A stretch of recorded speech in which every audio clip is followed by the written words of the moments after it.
ওয়ালাইকুম। শুরু করছি আমি তো ভালোবাসি তোকে উপন্যাসের 44তম পর্ব।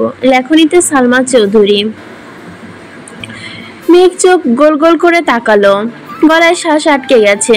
কিছু শুনছে নাকি ভুল? আবির ভাই মেঘকে কিউট বলেছে ভাবা যায়। মেঘ লজ্জায় আড়ষ্ট হয়ে যাচ্ছে, তবুও খুব স্বাভাবিক থাকার খুব চেষ্টা করছে। আবির পুনরায় বলল, নীল রংটা তোকে খুব মানাচ্ছে। আগে বোধহয় কখনো নীল রঙের জামা পরতে দেখিনি। মেঘ এবার আরো বেশি লজ্জা পেয়েছে, চোখ দ্বিগুণ নামিয়ে নিয়েছে। আবির স্থির দৃষ্টিতে মেঘকে দেখছে, পলকও ফেলছে না। তা বুঝতে পেরে মেঘ আরো তাকাচ্ছে না। গাল ও নাকের ডগা আবারও লাল হয়ে গেছে, মনে হচ্ছে লাল রঙের ব্রাশ লাগিয়েছে। মেঘ ঘন ঘন নিঃশ্বাস ফেলছে। সামান্য কিউট বলাতেই যে কেউ এত লজ্জা পেতে পারে, এটা মেঘকে না দেখলে বোঝা যেত না। মেঘ বারবার নিজেকে স্বাভাবিক করার চেষ্টা করছে, কিন্তু চোখ তুলতেই পারছে না, উষ্ণতায় কাঁপছে তীর তীর করে। মেঘের অবস্থা বুঝতে পেরে আবির দৃষ্টি স্বাভাবিক করে পুনরায় বলল, ফুপিকে দেখতে যাবি? মেঘ এবার আশ্চর্য নয়নে তাকালো। তার মনের কথা আবির ভাই কিভাবে বুঝলো? মেঘ লজ্জা রাঙা মুখটা দেখে আবির ঢোক গিলল, চোখ বন্ধ করে দীর্ঘশ্বাস ছাড়লো। মনে মনে বলল, উফ, আমার শান্ত মনটা উল্টো পাল্টা করে দিতে তোর লজ্জা লালিত মুখটাই যথেষ্ট। তো কিভাবে দেখলে বউ বউ ফিল পাই? কবে তো কি আমার করে পাবো? অপেক্ষার প্রহর যে ফুরায় না। মেঘ উত্তেজিত কণ্ঠে বলল, আপনি কিভাবে বুঝলেন আমি ফুপির সাথে দেখা করতে যেতে চাই? তুই তো বলছিলি। আমি কবে বলছিলাম? তা কি এখনো মনে আছে? তুই কবে কি বলিস সবই আমার মাথায় থাকে, শুধু সুযোগের অপেক্ষায় থাকি। সবার কথাই আমার মাথায় থাকে। সবার কথাই আপনার মাথায় থাকে? সবার কথা মানে যে যা বলে সবকিছু মনে থাকে না, প্রয়োজনের বাইরে সবকিছু ভুলে যাই। মেঘ হুট করে বলে উঠলো, আপনার গার্লফ্রেন্ড কয়টা? মেঘের এমন প্রশ্নে আবির হকচকে উঠলো, থমথম খেয়ে বলল, মানে গার্লফ্রেন্ড চিনেন না? মেয়ে বন্ধু বা প্রেমিকা? তা বুঝলাম, কিন্তু হঠাৎ এই প্রশ্ন কেন? শুনলাম কলেজে সব মেয়ে নাকি ক্রাশ ছিলেন, তাই আর কি। আবির নিঃশব্দে হাসলো। মেঘের মনে হিংসে কাজ করছে, এটা আবির বেশ বুঝতে পেরেছে। আবির জিভ দিয়ে ঠোঁট ভিজিয়ে বলল, আছে হাজার খানিক। মেঘ চেঁচিয়ে উঠে বলল, হোয়াট? আবির দুহাত দিয়ে ইশারা করে বলল, কুল। ফাজলামো করেন আমার সাথে? সত্যি করে বলুন কয়টা? না, বলা যাবে না। তুই সবাইকে বলে দিবি। সত্যি বলবো না, বলুন। গার্লফ্রেন্ড নেই, একটা গোলাপি কালারের বউ আছে। মেঘ ফোঁস করে শ্বাস চাইলো, ভুরু কুঁচকে রাগান্বিত কণ্ঠে বলল, থাকেন আপনার গোলাপি কালার বউ নিয়ে, দরকার হলে লাল নীল হলুদ বেগুনি সব নিয়ে থাকুন। মেঘ উঠতে নিলে আবির মেঘের হাত চেপে ধরে বসলো, তপ্ত স্বরে বলল, আমার লাল নীলের প্রয়োজন নেই, গোলাপিটাই যথেষ্ট। ফাইজলামি বন্ধ করেন, মেজাজ খারাপ হচ্ছে। কি আমার মেজাজ গো? তাও আবার একটু পরপরই খারাপ হয়। আচ্ছা ঠিক আছে, বন্ধ করলাম। তুইও আমায় এমন প্রশ্ন করবি না। প্রশ্ন করলাম না এমন প্রশ্ন। ফুচকা খেয়ে শেষ করে আবিরের সঙ্গে ফুপ্পির বাসায় আসছে মেঘ। ফুপ্পি মেঘকে দেখে ভীষণ খুশি হয়েছে, সেই সঙ্গে বাসার সকলেও খুশি হয়েছে। আবির মেঘকে দূরে সরিয়ে রাখে বলে আবিরকে সবাই সবসময় বকা দেয়। ফুপ্পি তো বকেনি, উল্টাপাল্টা কথা বলে মাঝে মাঝে গাঁটটাও দেন। মেঘ ফুপ্পিকে জড়িয়ে ধরে কান্না শুরু করে দিয়েছে। মেঘের কান্না দেখে ফুপ্পিও কাঁদছে। মেয়ে মানুষের মায়া একটু বেশি থাকে। ফুপ্পির কথায় মেঘ যেদিন শুনেছে তারপর থেকে প্রতিদিনই ফুপ্পির কথা মনে হলে মনটা খারাপ করে, কখনো কখনো কান্নাও করে। মাঝে মাঝে ভাবে, আব্বু, বড় আব্বু রাতে কিভাবে ঘুমান, ওনাদের কি বোনের কথা একটু মনে হয় না? মেঘের কান্না দেখে আবির ভারী কণ্ঠে বলল, তোমাদের চোখের পানিতে দুদিন পর পর রাস্তাঘাটে পানি জমে, এভাবে কান্নাকাটি করলে মেঘকে আর নিয়ে আসবো না। আজকেও যদি কাঁদো তাহলে কখনো নিয়ে আসবো না। দুজনে কান্না থেমে গেছে। আইরিন মজার ছলে বলল, ওদের কান্না যদি রাস্তায় পানি ওঠে, তোমার কান্নার কারণে নিশ্চয়ই বাংলাদেশে বন্যা হয়। আবির গম্ভীর কণ্ঠে বলল, হ্যাঁ, সামনের বন্যায় তোকে ভাসাইয়া দিব নে। আমি সাঁতার পারি। তাহলে তো আরো ভালো, সাঁতার কেটে শ্বশুর বাড়ি যাবি আর বাপের বাড়ি আসবি। কিসের শ্বশুর বাড়ি? কার শ্বশুর বাড়ি? আবির ফুপ্পির উদ্দেশ্য করে বলল, ফুপ্পি, তোমার মেয়ের জন্য ছেলে দেখা শুরু করছি, এই বর্ষার আগে বিয়ে দিয়ে দিব। আইদিন আর্তনাদ করে ওঠে, না, কিসের বিয়ে? নিজের বিয়ের খবর নেই, আমার বিয়ের পিছে লাগছে। তুমি আগে বিয়ে করো।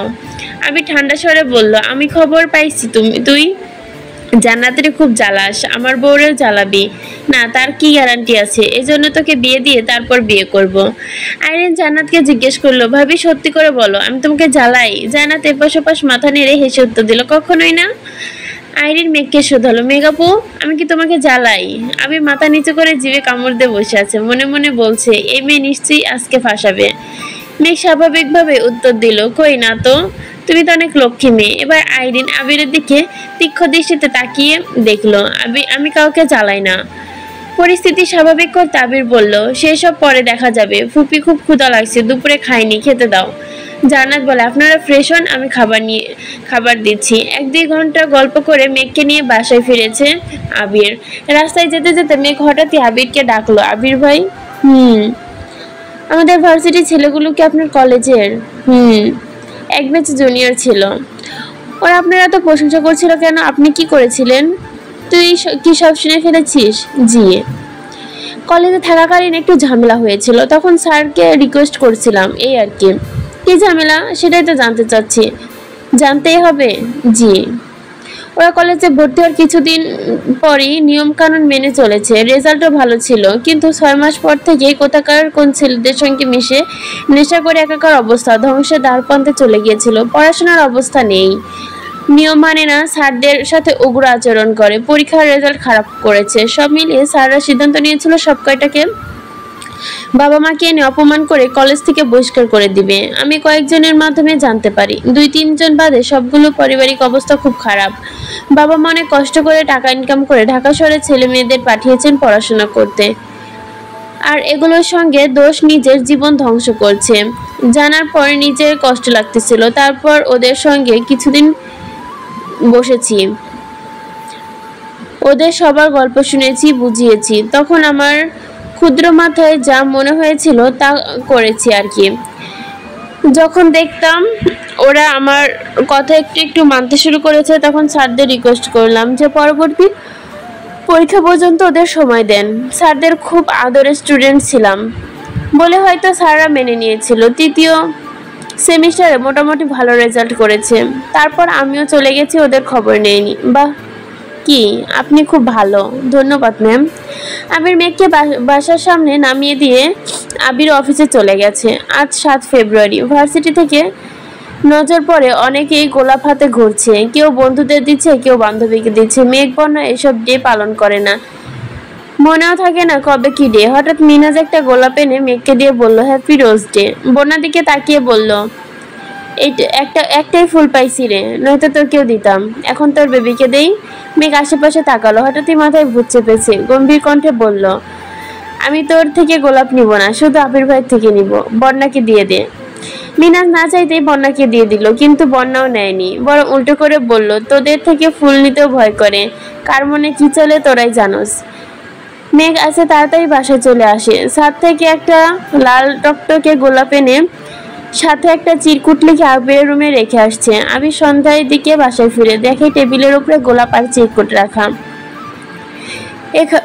এগিয়ে গিয়ে টেবিলের কাছে চিরকুট হাতে নিতেই দেখলো চিরকুটে লেখা, আপনি মানুষটা রক্তিম গোলাপের মতো, যার কাটার আঘাতে শত শত বার ক্ষতবিক্ষত হয়েও তার মুগ্ধতার পেছনে ছুটছি।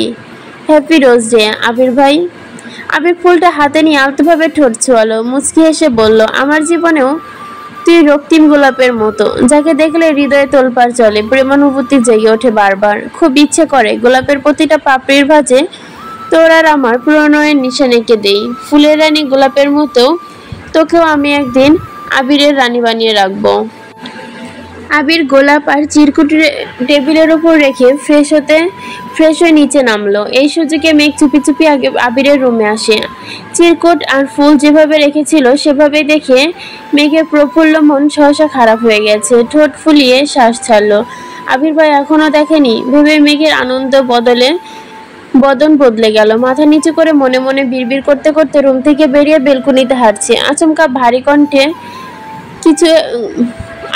ভারী কিছুর সাথে কপাল ঠেকেছে। বডি স্প্রে তীব্র গান নাকে লাগতে আবেশে চোখ বন্ধ হয়ে গেছে। সামনে দাঁড়ানো ব্যক্তিটা যে মেঘের একান্ত ব্যক্তিগত প্রিয় মানুষ তা বুঝতে বাকি রইল না। মেঘ ইচ্ছে করেই মেঘের ইচ্ছে করছে প্রশস্ত বুকটে মাথা রেখে সারা জীবন কাটিয়ে দিতে, কিন্তু তা তো সম্ভব না। অনিচ্ছা সত্ত্বেও মাথা তুলে 2 কদম পিছিয়ে গেল। মেঘের দৃষ্টি তখন আবিরের পায়ে। আবির সূক্ষ্ম নেত্রে চেয়ে রইল। মেঘের চুল খোলা, এলোমেলো হয়ে উঠছে। মশার কামড়ে কপালে 2-3 জায়গায় দাগ হয়ে গেছে। উজ্জ্বল বর্ণের কপালে দাগগুলো লাল টকটকে দেখা যাচ্ছে। আবির খানিক ভেবেই হাত দিয়ে সুদীর্ঘ চুল বরাবর চুলের আগ শুকিয়ে গেছে। চুলের আগ শুকিয়ে গেল মাঝামাঝি, আরো গোড়ার দিকে চুলগুলো এখনো ভেজা। আবিরের কুচকানো পুরো যুগল একসঙ্গে লেগে গেছে। দাঁতে দাঁত খিচে গভীর কণ্ঠে বলল, এই অনিয়ম কি সারা জীবনই করবি? কথা শুনবি না আমার? মেঘ শত ব্যস্ত চোখে তাকিয়ে আবিরের দিকে। আবিরের ভারী কণ্ঠ শুনে মেঘের মুখটাও চুপসে গেছে। চাউনির শীতলতা মন জুড়ে তার অন্য চিন্তা ঘুরপাক খাচ্ছিল। আবির ভাই চিরকুট দেখে কিভাবে রিয়েক্ট করবেন তাই ভাবছিল। আবির হাত তখনও মেঘের চুল বরাবর। দ্বিগুণ কণ্ঠ ভারী করে বলল, কি বললাম আমি? আগের কোনো কথায় মেঘের কর্ণকুহরে পৌঁছায়নি। এটা আবির ভাই আবিরকে কিভাবে বলবে? নিরুপায় হয়ে মেঘ উল্টো প্রশ্ন করলো, আমি কি করেছি? অসময়ে শাওয়ার নিয়েছিস কেন? 2 দিন পর পর যে মাথা ব্যথায় ভুকিস, মনে থাকে না? তোকে সকাল সকাল শাওয়ার নিতে বলছিলাম না? কথা মানিস না কেন? একদমে কথাগুলো বলল আবির। চোখ সফট রুক্ষতা। মেঘের অনিয়ম সহ্য করতে পারে না সে। মেঘ মনে মনে উত্তর সাজাচ্ছে, কি বলবে এ যাত্রায় উদ্ধার হতে পারবে সেটাই ভাবছে। মেঘ উদ্বিগ্ন কণ্ঠে বলতে যাবে, ভার্সিটি থেকে এসে ঘুমিয়ে পড়েছিলাম, তাই একটু দেরি হয়ে গেছে। কাল থেকে শাওয়ার নিয়ে তারপর ভার্সিটি যাবি, মনে থাকবে? মেঘ ঘাড় কাত করে সম্মতি জানালো। ধমক খায়নি ভেবে মনে মনে আনন্দিত হলো। আবির মেঘের চুল থেকে হাত সরিয়ে নিল। কপাল কুঁচকে আবির পুনরায় আওড়ালো। এভাবে ভালোবাসার নিশান নিয়ে ঘুরতে লজ্জা লাগে না? মেঘ থমথমে খেয়ে বলল, মানে কার ভালোবাসা, কিসের নিশান? আবির নিজের ফোনে সেলফি ক্যামেরা অন করে মেঘের সামনে ধরল। মেঘে কপাল বরাবর মশার কামড়ে 3টা দাগ, নাকের ডগায় একটা, থুতনির পাশে একটা, 2-1টা গলাতেও আছে। মেঘ কি বলবে উত্তর খুঁজে পেল না। আবির কণ্ঠ খাদে নামিয়ে বলল, বুঝলাম মশাকে ভালোবাসিস, তাই বললে তাদের নিশান নিয়ে ঘুরতে হবে? মেঘ আহামুকের মতো চেয়ে আছে। আবিরের মুখের ভঙ্গি দেখে মেঘ ওষ্ঠ উল্টালো। আবির পাশ কাটিয়ে যেতে নিলেই মেঘ তড়িঘড়ি করে বলল, আমি মশাকে ভালোবাসি না। তোর নিশান দেখেই বুঝতে যাচ্ছে। আবির ঝটপট উত্তর। মেঘ আবিরের পেছনে দাঁড়িয়ে বিড়বিড় করে বলল, আমি মশাকে না, আপনাকে ভালোবাসি, আপনি কি বুঝেন না? আবির মুচকি হাসলো। কথাটি ঠিকই তার কান পর্যন্ত পৌঁছেছে। সহসা হাসি থামিয়ে ঘাড় কাত করে হালকা ঘুরে মেঘের দিকে আর চোখে তাকিয়ে বলল, মশাই টাঙিয়ে ঘুমাইস?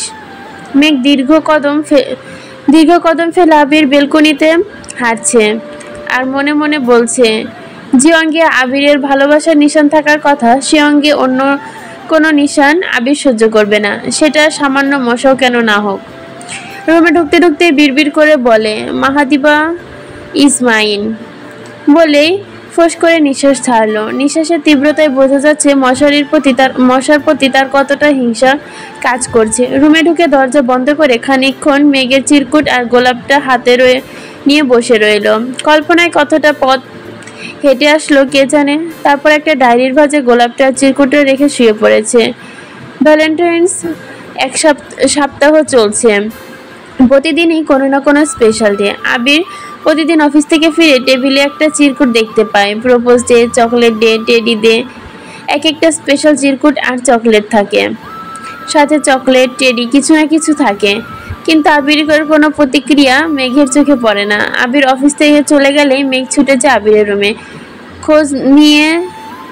খোঁজে নিজে দেওয়া চিরকুট, কিন্তু কিছুই খুঁজে পায় না। আবিরের রুমের প্রত্যেকটা জিনিস তালা দেওয়া, টেবিলের ওপর রাখা বই খাতা সব চেক করে, কিন্তু কিছুই পায় না। মেঘ বিড়বিড় করে বলে, হিটলার বেটা জিনিসগুলো যেমন তালা দিয়ে রাখছে, নিজের পলিশটাও তালা মেরে রাখছে। যতই তালা দিয়ে রাখুক না কেন, আমি তালা ভেঙে হলেও আপনি হৃদয়ে জায়গা করে নিবই। আজ প্রমিস ডে। আবির অফিসের কাজে সকাল সকাল বেরিয়ে গেছে। মেঘ ভার্সিটি এসেছে। মনটা তেমন ভালো নেই। আশেপাশে সবাইকে একটা একটা প্রমিস করছে। মেঘ তাকিয়ে তাকিয়ে দেখছে সেই দৃশ্য। আবির ভাই থেকে চকলেট, টেডি কিছুই পায়নি সে। সেখানে প্রমিস ডেতে প্রমিস আশা করার বোকামি, তাছাড়া কিছু না। এর মধ্যে বন্যা আসছে। মেঘ মন খারাপ দেখে উদ্বিগ্ন কণ্ঠে শোধালো, কি হয়েছে বেবি? মন খারাপ কেন? কিছু হয়নি, এমনি ভালো লাগছে না। এমনি তো না, অবশ্যই কারণ আছে। আবির ভাই কিছু বলেছেন? অথবা তানভীর ভাই? না। মিনাজ আর তামিন কিছু বলেছে? না। তাহলে কি হয়েছে? আজকে কি ডে জানিস? বন্যা স্বাভাবিক কণ্ঠে বলল, এসব দিয়ে আমার কাজ কি? আমি জেনেই বা কি করব, তুই বল। আজ প্রমিস ডে। দেখ চারপাশে সবাই সবাইকে প্রমিস করছে, আমায় কেউ প্রমিস করে না। ওরে আমার বেবিটা, তোমার প্রমিস লাগবে আগে বলবা না? বন্যা নিজের ওড়না থেকে একটা সুতা ছিঁড়ে মেঘের কনিষ্ঠ আঙ্গুলে পেঁচিয়ে মোলায়েম কণ্ঠে বলা শুরু করলো, আজকের স্পেশাল দিনে আমি বন্যা তোকে প্রমিস করছি, আমাদের বন্ধুত্ব সারা জীবন অটুট থাকবে। জীবনে যতই ঝড় আসুক না কেন, সেই ঝড়ে কবলে দুজন পৃথিবীর দুই মেরুতে চলে যায় না কেন, তারপর আমাদের বন্ধুত্ব একই রকম থাকবে।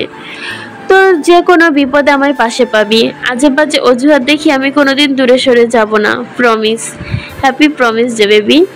মেঘ সঙ্গে সঙ্গে বন্যাকে জড়িয়ে ধরেছে। বন্যা ছোট্ট থেকেই খুব ম্যাচিউর একটা মেয়ে।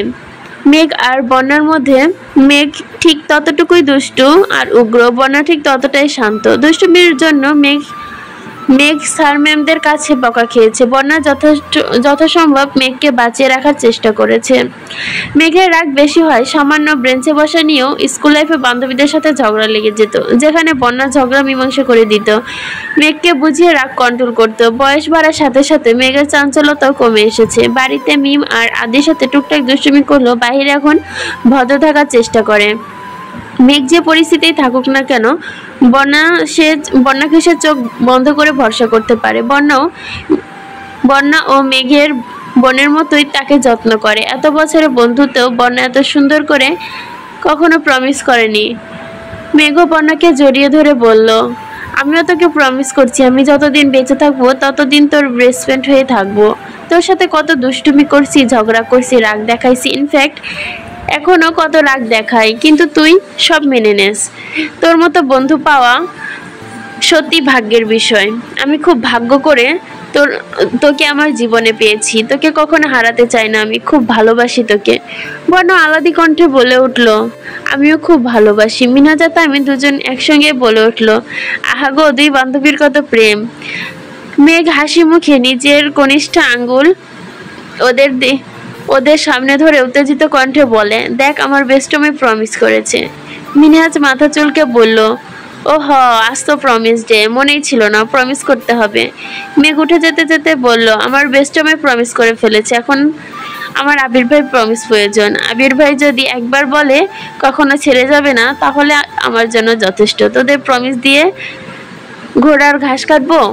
ওভাবে অপমান করলি, দেখবি তোর আবির ভাই তোকে প্রমিস করবে না, এটা আমার অভিশাপ। মেঘ হাতের কলম ছুঁড়ে মারে, কলমটা ঠিক মিনহাজের কপাল বরাবর লাগে। মিনহাজ ব্যথায় উফ করে ওঠে। মেঘ রাগান্বিত কণ্ঠে বলে, শকুনের দয়া গরু মরে না, আর যদি মরে তাহলে তোকেও মরতে হবে।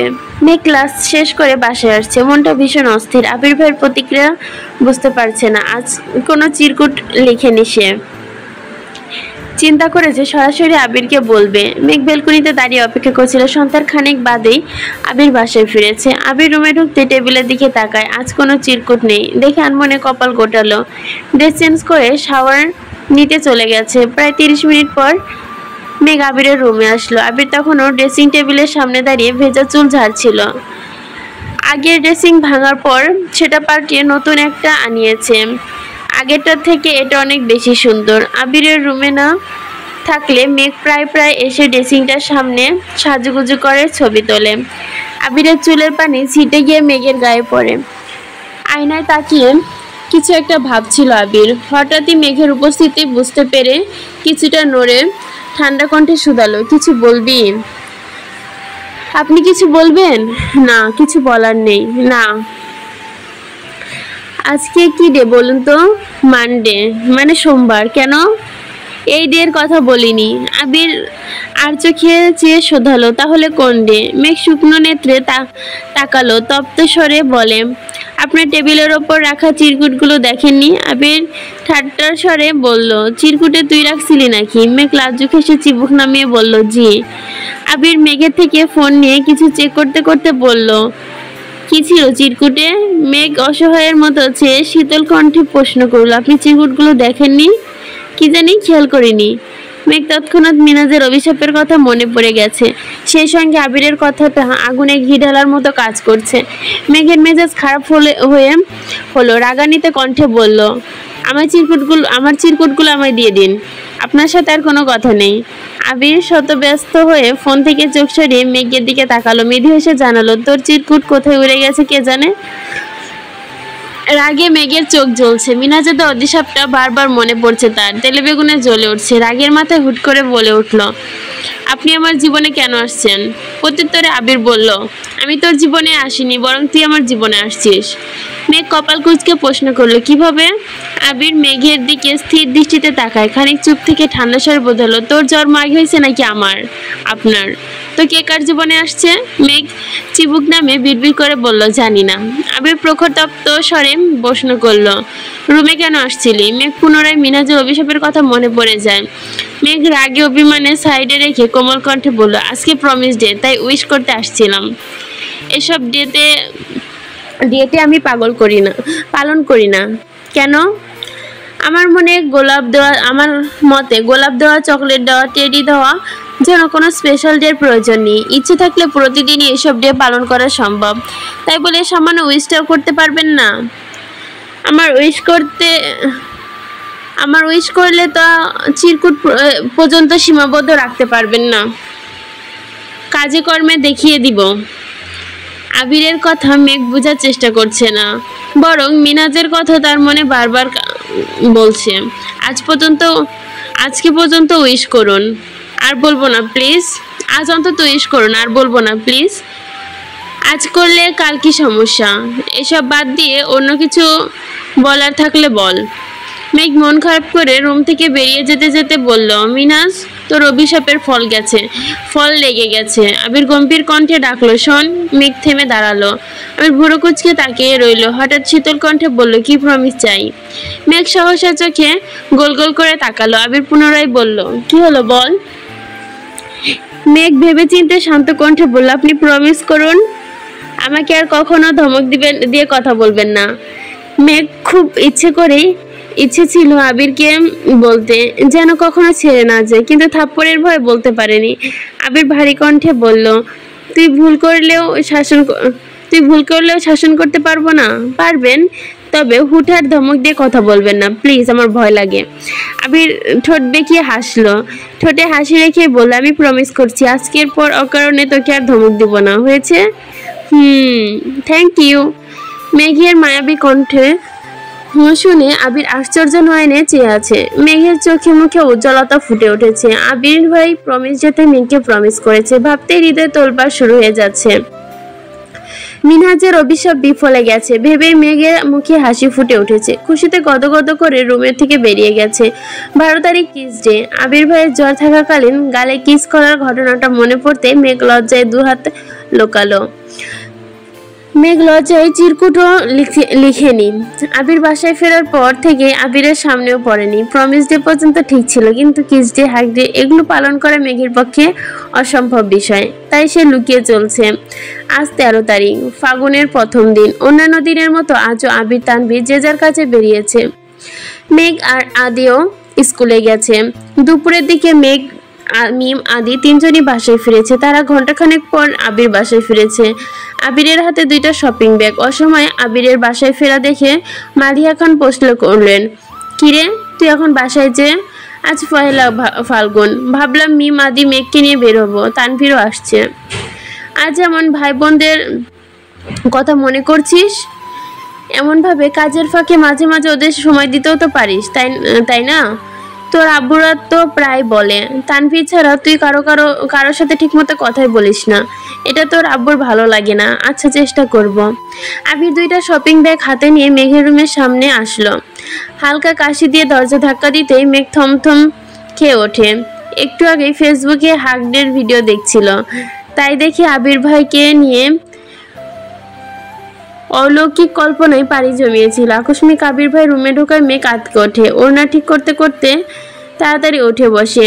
আবির একটা শপিং ব্যাগ মেঘের দিকে এগিয়ে দিয়ে বলল, এটাতে তোর জন্য শাড়ি আছে, কাকিয়াকে বলি শাড়িটা পরিয়ে দিবে।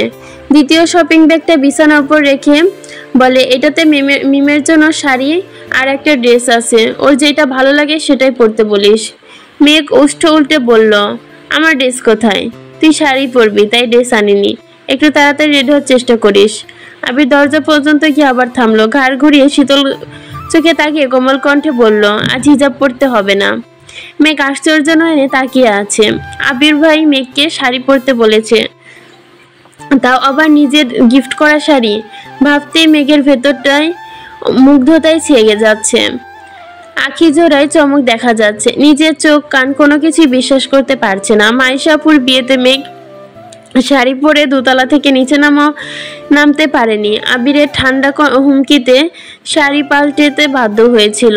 আজ আবির ভাই নিজেই শাড়ি পরতে বলছেন, তাও আবার চুল ছেড়ে। মেঘ শপিং ব্যাগ থেকে বাসন্তী রঙের একটা শাড়ি বের করলো, সাথে ম্যাচিং পেটিকোট, দুজোড়া কাচের চুড়ি। মেঘ শাড়িটা হাতে নিয়ে ঘুরিয়ে ঘুরিয়ে দেখলো। শাড়িটা এমনিতেও সুন্দর, তবে আবির ভাইয়ের দেওয়া শাড়ির সৌন্দর্য মানে দ্বিগুণ বেড়ে গেছে। মিমের শাড়ি আর ড্রেসটা মিমকে দিয়ে এসেছে। মিমের শাড়ি আর ড্রেসটা মিমকে দিয়ে এসেছে। মিম শাড়ি আর ড্রেসটা দেখে মেঘ মিমকে দিয়ে, এগুলো মিমের শাড়ি আর ড্রেসটা দেখে মেঘ মিমকে দিয়ে এসেছে। ওগুলোও বেশ সুন্দর। বলতে হয় আবির ভাইয়ের পছন্দ আছে। মেঘ ফ্রেশ হয়ে ছুটে গেল কাকিয়ার রুমে। কাকিয়া ঘুমাচ্ছে দেখে মেঘ বিভ্রান্ত হয়ে পড়ে। মেঘ চটপটে মনটা শাড়ি পরার জন্য ছটফট করছে। কি করবে ভেবে পাচ্ছে না। হৃদয়ের তীব্র কম্পনে কাছে ভদ্রতা বেশিক্ষণ টিকলো না। মেঘ অধৈর্য হয়ে কাকিয়াকে ডাকা শুরু করলো। মেঘের ডাকে কাকিয়া ঝটপট করে উঠে বসে। উদ্বিগ্ন কণ্ঠে শুধালো, কি হয়েছে মেঘ? তাড়াতাড়ি ওঠো, আমার শাড়ি পরিয়ে দিতে হবে। তুই শাড়ি পরবি? হ্যাঁ। হঠাৎ শাড়ি পরতে মন চাইছে কেন? মেঘের চোখে মুখে উজ্জ্বলতা ফুটে উঠেছে। উত্তেজিত কণ্ঠে বলল, আবির ভাই আমাকে আর মিমকে শাড়ি কিনে দিয়েছে, তাড়াতাড়ি রেডি হতে বলেছে, ঘুরতে নিয়ে যাবে। তার জন্য এত খুশি? তুমি তাড়াতাড়ি আসো, আমার শাড়ি পরিয়ে দিতে হবে। তুই যা, আমি আসছি। মেয়ে খুটুপুটি করে নিজের রুমে চলে গেছে। কিছুক্ষণের মধ্যে কাকি আসছে। মাইশাপুর বিয়েতে মাইশা পুরা বাঙালি স্টাইলে শাড়ি পরিয়েছিল, তবে আজ কাকিয়া আঁচল ছেড়ে খুব সুন্দর করে কুচি দিয়ে শাড়ি পরিয়ে দিয়েছে। হালকা মেকআপ, হাতে 2 ডজন কাচের চুড়ি, কানে সিম্পল কানের দুল, গুলো হালকা গোলাপি রঙের রং যোগ করেছে। চোখে হালকা করে দেওয়া কাজল, সঙ্গে গাঢ় আইলাইনার। মেঘের ডাগর ডাগর চোখগুলো অত্যন্ত মায়াবী লাগছে। চুল আঁচড়ে ঠিক মাঝ বরাবর সিঁথি করে চুলগুলো সামনে রাখলো। পেছন দিকে চুলগুলো কোমর ছাড়িয়ে গেছে। খানিকটা নিচে নামলো। মেঘ চুলে আঘাটুর কিছুটা ওপরে। সাজ সম্পূর্ণ হওয়ার পর মেঘ কিছুটা দূরে থেকে ড্রেসিং টেবিলের দিকে তাকালো। এমনি চক্ষুদ্বয় প্রশস্ত হয়ে গেল। শাড়িতে নিজেকে কেমন জানি অপরিচিতা লাগছে। কাকিয়া মেঘকে আপাতমস্তক দেখে বলল, মাশাআল্লাহ, অনেক সুন্দর লাগছে, বউ লাগছে একদম। মেঘ নড়ে চড়ে দাঁড়িয়ে লাজুক হাসলো। মনে মনে বলল, তোমাদের আবিরের বউ। কাকিয়া মেঘের হাতের দিকে তাকিয়ে ভুরু কুচকালো। তপ্ত স্বরে বলল, তুই একটু বস, আমি আসছি। কাকিয়া মিমের রুমে আসলো। মিম ততক্ষণে প্রায় রেডি। আদির চুল আঁচড়ে দিচ্ছিল। তানভীর, আবির আর আদির জন্য বসন্ত রঙের পাঞ্জাবি আনা হয়েছে। 3 জনই 3টা পাঞ্জাবি গতকালই তানভীর নিয়ে আসছিল। 2টা শাড়ি আর ড্রেস আজ আবির নিয়ে আসছে। তানভীর নিজেই আদির হাত মুখ ধুইয়ে তাকে সাজিয়ে দিয়েছে। মিমের রুমে যাওয়ার মিমু আদির চুলগুলো ঠিক মতো আঁচড়ে দিচ্ছে।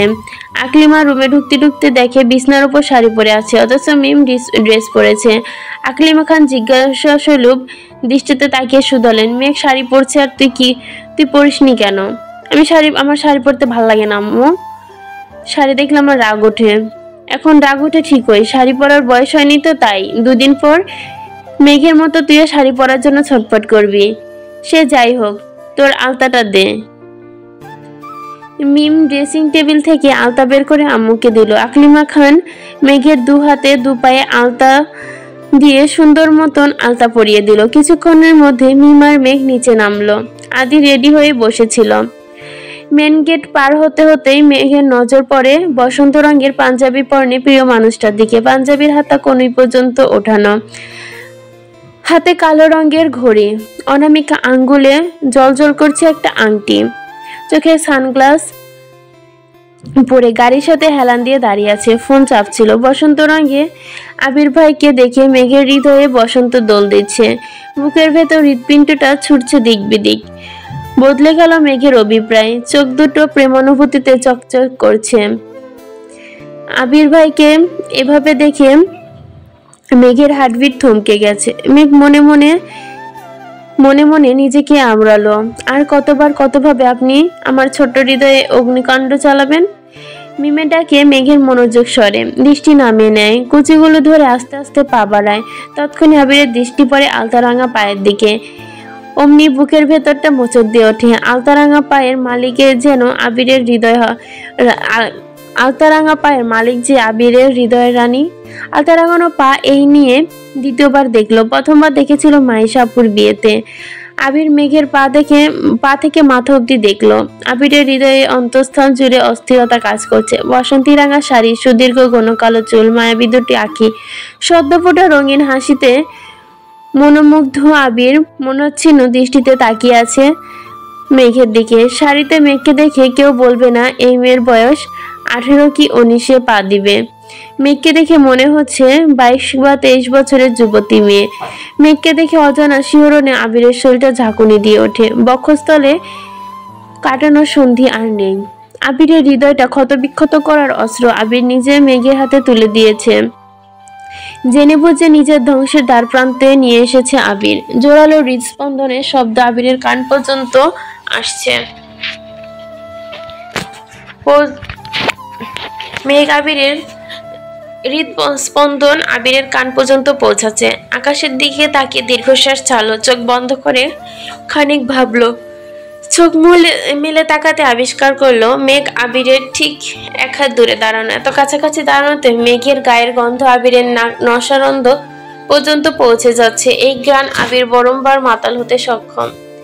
মেঘ সুমধুর কণ্ঠে বলল, কি হয়েছে আপনার? আবির সমহীন দৃষ্টিতে তাকিয়ে শীতল কণ্ঠে বলল, হয়নি, তবে হবে। কি হবে? তোর মাথা, গাড়িতে ওঠ। মেঘ ভেঙচি কেটে চুপচাপ গাড়িতে গিয়ে বসলো। মিম, মেঘ, আদি তিনজনই পিছনে বসেছে। আবির ড্রাইভিং সিটে বসেছে, তানভীর পাশে। গাড়ি স্টার্ট দিল। 10 মিনিটের কম হলেও 50 বার গাড়িতে থাকা আয়নাতে মেঘকে দেখেছে। আর 5 মিনিট যাওয়ার পর আবির আচমকা গাড়ি সাইড করে থামালো। তানভীর উদ্বিগ্ন কণ্ঠে বলল, তোমার কোনো সমস্যা ভাইয়া? ভাই, আজ গাড়ি তুই চালা, আমি পারছি না। তানভীর গাড়ি থেকে নেমে ড্রাইভিং সিটে বসছে, শান্ত কণ্ঠে বলল, আমি কিন্তু তোমার মতো চালাতে পারবো না। যেভাবে খুশি চালা, আমি বিরক্ত করিস না প্লিজ। তানভীর ঠোঁট বেঁকিয়ে মুচকি হাসলো। আবিরের হৃদয় তোলবার তানভীর কিছুটা হলেও বুঝতে পারছে। মেঘ পিছনের সিটে বসা থেকে একটু উঠে পেছন থেকে আবিরের কপালে হাত রেখে বলল, আপনার কি শরীর খারাপ? আবিরের চোখ বন্ধ করে দীর্ঘশ্বাস ছেড়ে বিড়বিড় করে বলল, আমার হৃদয়ে হরণ হয়ে কারো হৃদয় হরণ হলে কি সে অসুস্থ হতে পারে?